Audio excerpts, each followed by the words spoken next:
மக்களை நேசிக்கிற விஜய் வேணுமா, மக்கள் விரோத ஆட்சி நடத்துற ஸ்டாலின் சார் வேணுமா? இந்த விஜய் நம்புறீங்களா, ஸ்டாலின் சார் நம்புறீங்களா? proof, this is the proof.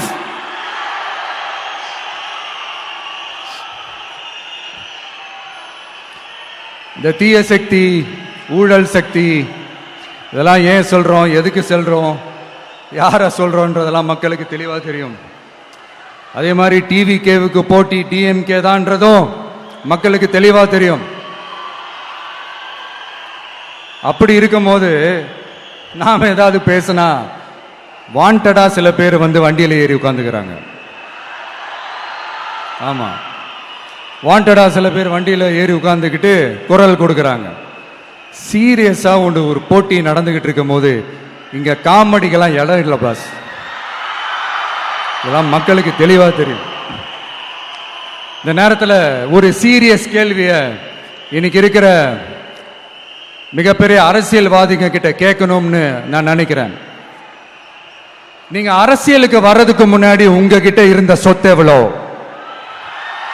அரசியலுக்கு வந்ததுக்கு அப்புறம் இன்னைக்கு உங்ககிட்ட இருக்கிற சொத்து எவ்வளோ? அதை ஓபனா டிக்ளேர் பண்ண முடியுமா?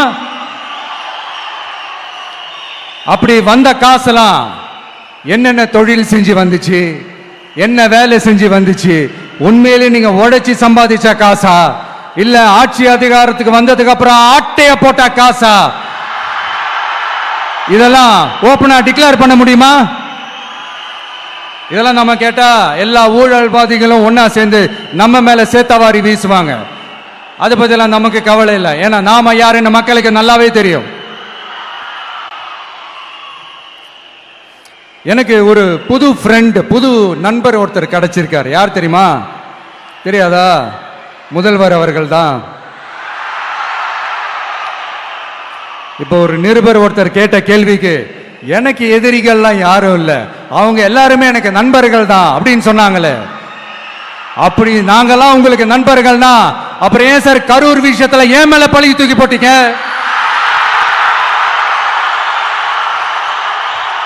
உங்களுக்கு மனசாட்சின்னு ஒண்ணு இருந்தா அப்படி பேசிருப்பீங்களா?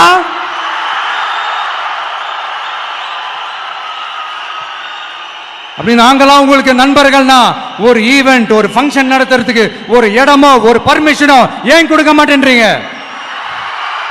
எல்லாத்தையும் நீங்களே பண்ணிட்டு போற போக்கில் அப்படியே பொய்களா அடிச்சு விட்டுக்கிட்டு இருக்கீங்க. உங்களோட உண்மையான நண்பர்கள் யாருன்னு சொல்லட்டுமா?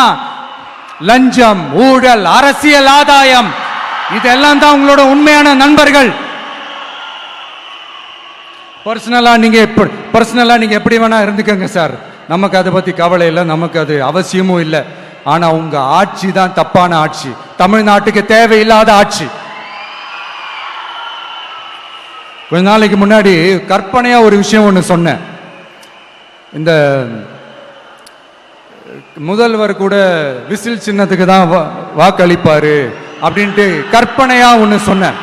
ஆனா இன்னைக்கு நிஜமாவே நமக்கு ஆதரவா ஒரு கோஷத்தை எழுப்பியிருக்கிறாங்க. அது என்ன தெரியுமா? எங்க வாக்கு சாவடி வெற்றி வாக்கு சாவடியா. அதுக்கு அர்த்தம் என்ன தெரியுமா? எங்க வாக்கு சாவடி விஜய் வாக்கு சாவடின்னு அர்த்தம்.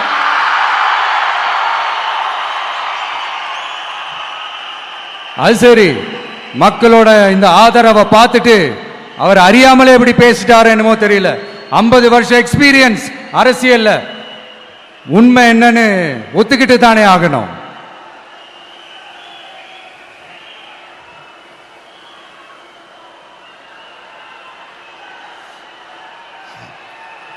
ஜனநாயகம்ங்கிறது பெரும்பான்மை ஆட்சி அதிகாரம் சார்ந்தது மட்டும் இல்ல, சிறுபான்மை மக்களின் உரிமைகள் உணர்வுகளும் புனிதம்னு நினைச்சு அதையெல்லாம் காப்பதற்கு பெயர் தான் ஜனநாயகம்னு 1963 அறிஞர் அண்ணா பார்லிமெண்ட்ல பேசினதை நாம இங்க சொல்றது ரொம்ப பொருத்தமா இருக்கும். அறிஞர் அண்ணா சொன்னதுதான் டிவிகேவோட நிலைப்பாடும். இந்த ஸ்டாண்ட்ல நாம 100% உறுதியா இருப்போம். யாருக்காகவும் எதுக்காகவும் இதுல சமரசமே கிடையாது. மதச்சார்பற்ற சமூக நீதி தன்மை தான் நம்ம அடிப்படை கொள்கைகள் ஒன்று, அதுல எந்த மாற்றமும் எப்பவும் கிடையாது.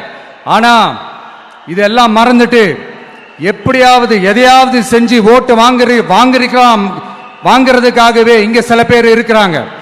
அவங்கள மாதிரி நமக்கு அப்படி சில பிரச்சனைகள்ல எரியற நெருப்புல எண்ணெய ஊத்துற எண்ணமே இல்ல.